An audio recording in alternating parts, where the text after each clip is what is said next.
Good afternoon, Your Honor. Good afternoon. I'll be addressing petitioner's arguments regarding the Special Committee's authority under Senate Resolution 465 and whether it terminated at the end of the regular session of the General Assembly, and also whether the subpoenas are overbroad and seek privileged information. Now, as Mr. Fani just finished discussing, there's not much question regarding whether the Senate committee has the power to issue subpoenas and to conduct legislative investigations for the purpose of developing public policy. And because the petitioner cannot satisfy her burdens on those issues, the petitioner has two fallback arguments that go to the timing of the subpoenas and the scope of the subpoenas. Petitioner's argument regarding the Special Committee's authority to conduct business after sine die fails for three reasons. First, and unlike the cases the petitioner does rely on in her briefing, the Georgia Constitution expressly authorizes the Senate to create interim committees and establish their own rules. Article 3, Section 4, Paragraph 4 of the Constitution states that each committee shall determine its rules of procedure and may provide for its employees. Interim committees may be created by or pursuant to the authority of the General Assembly or of either house. So, the plain language of the Constitution gives the Senate and the House the authority to create interim committees. Petitioner does not cite any legal authority, of course, in Georgia to support her argument that the Special Committee is not an interim committee. Instead, petitioner relies on cases from other jurisdictions and from federal courts regarding the state constitutions in those jurisdictions or the federal Constitution. But those cases are just similarly not applicable.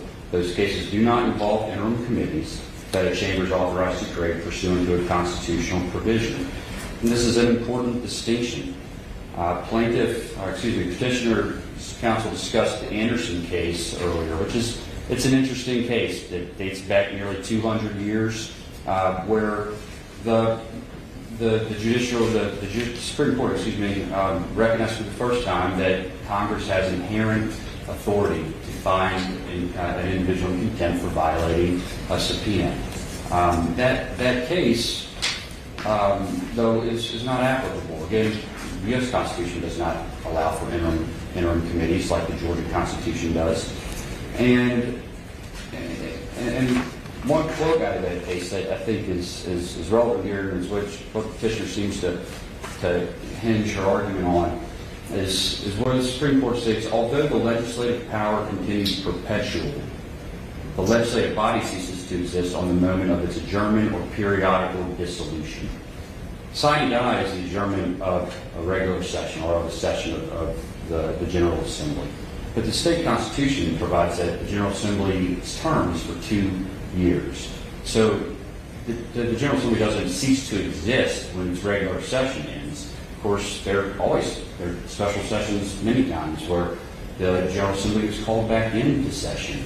But the term of the General Assembly is 2 years. It doesn't cease to exist at the time of sine die when it adjourns from its regular session.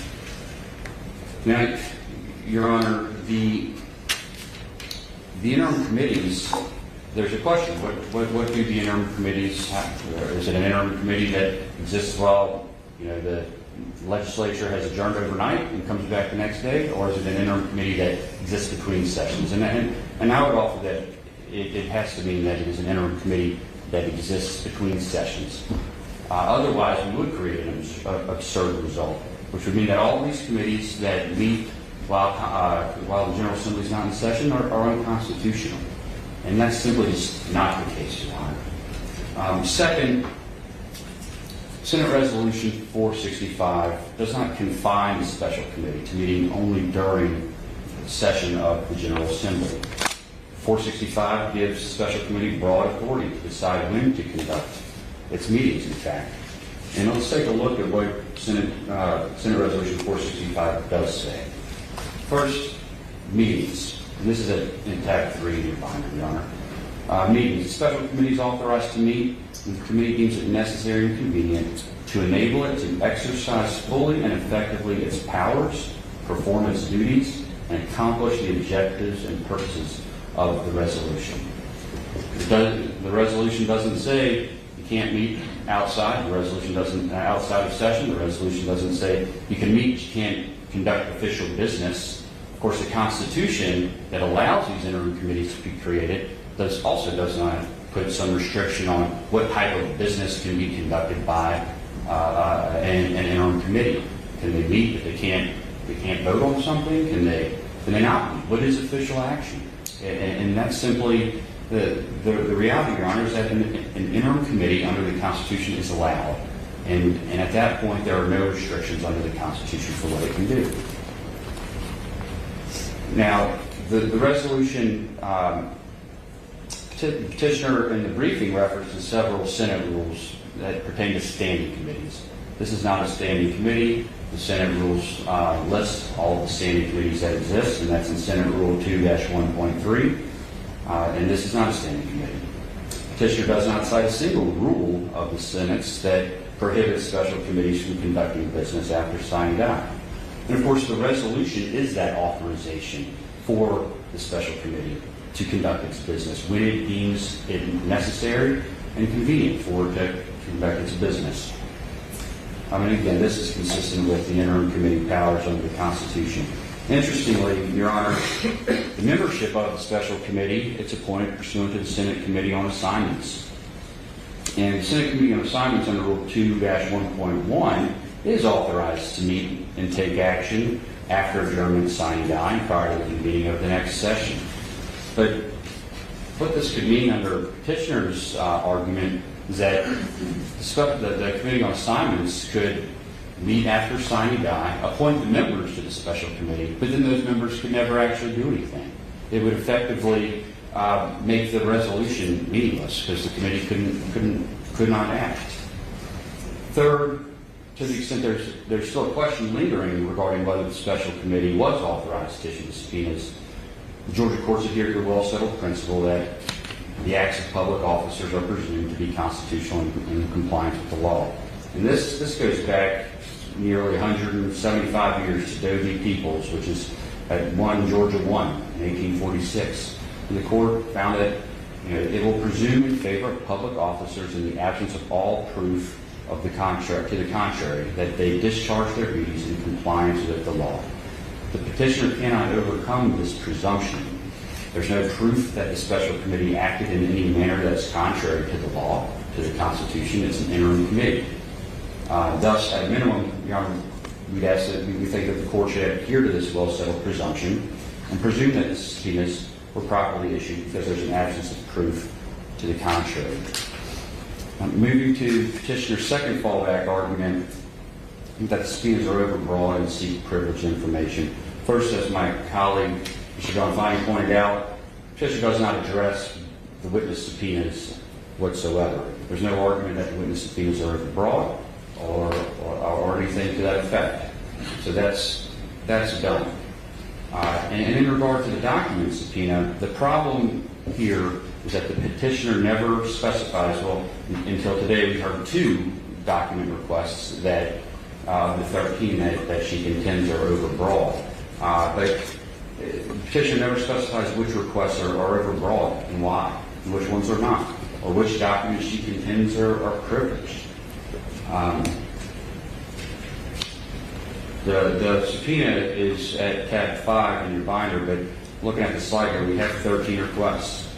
These requests are not simply asking the petitioner to produce everything or conduct any unreasonable effort to locate documents. They seek documents related to the hiring of the Special Assistant District Attorney.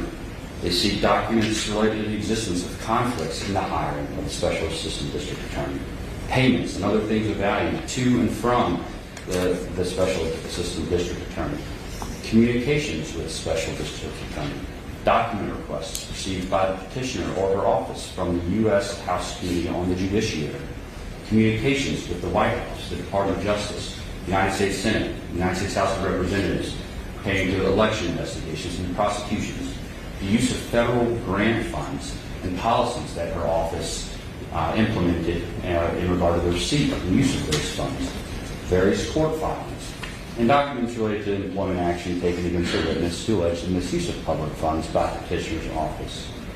First, the only case that petitioner cites in support of her argument that subpoenas seek privileged information must be quashed as the Holbrook versus State case.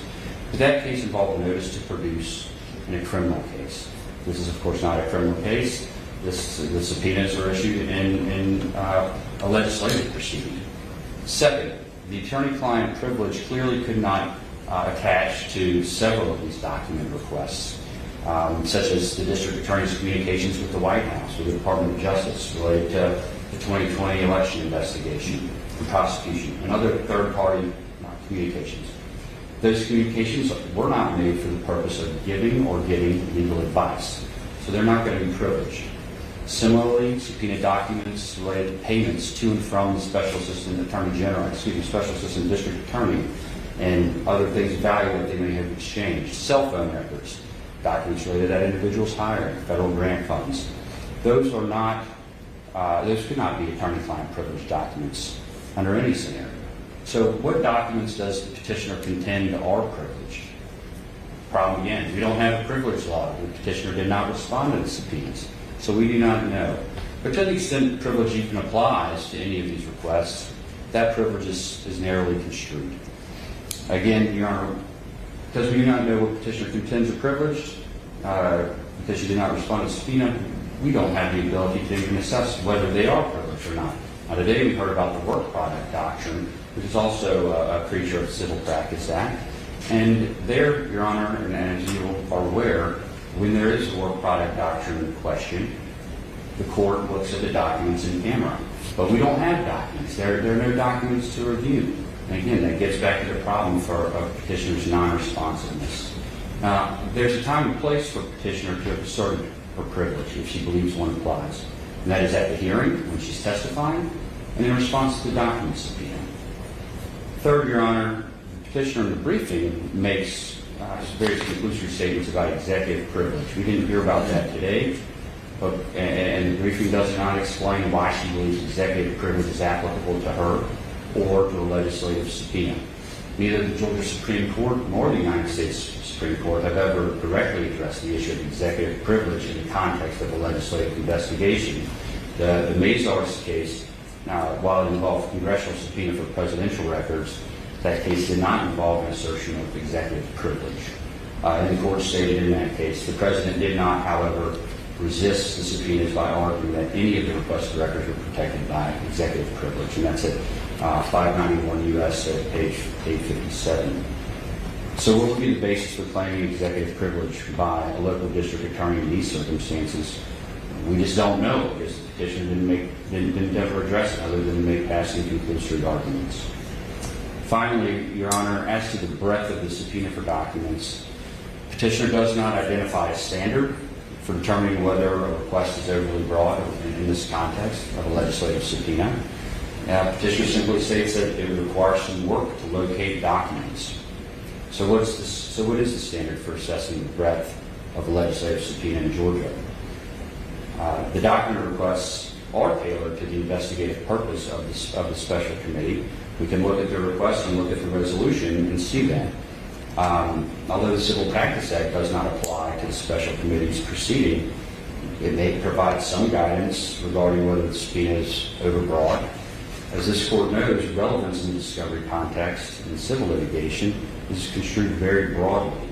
Courts should and ordinarily do interpret relevant broadly to mean matter that is relevant to anything that is or may become an issue in litigation. Here, the documents that are requested are in an analogous manner relevant to the special committee's purpose under Senate Resolution 465 and the public policy that may be created as a result thereof. Additionally, Your Honor, we've talked a little bit about the Gonzalez case already, but that case does make clear that the petitioner's office is subject to the Open Records Act, which also requires parties objecting to a request to notify the requester of the specific legal authority exempting the requested record or records from disclosure. While the Open Records Act does not control here, it can provide some guidance. There are exemptions under the Open Records Act, but those exemptions are required to be construed narrowly so as to exclude from disclosure only that portion of a public record to which an exclusion is directly applicable, and that's in OCGA 50-18-72B. Thus, Your Honor, even if you construe a legislative subpoena to be the equivalent to an open records request, petitioner cannot assert a blanket exemption over all of the documents and refuse to produce any of them. Again, Your Honor, the problem for petitioner is that she failed to respond to the subpoenas and failed to timely file a motion to quash. She's effectively waived these objections by not responding to the subpoenas. The petitioner cannot hide behind boilerplate discovery objections and claims of privilege to hinder the legislative branch from conducting its duties under the Constitution and considering important public policy changes. The Supreme Court in Commonwealth Investment Company versus Fry in 1963 stated that the legislature and not the courts are empowered by the Constitution to decide public policy and to implement that policy by enacting laws, and the courts are bound to follow such laws if constitutional. Here, what the petitioner is asking this court to do is to disregard the Constitution. The language in the Constitution that allows interim committees to exist. The language in Senate Resolution in 465 that outlines the scope of that committee's duties.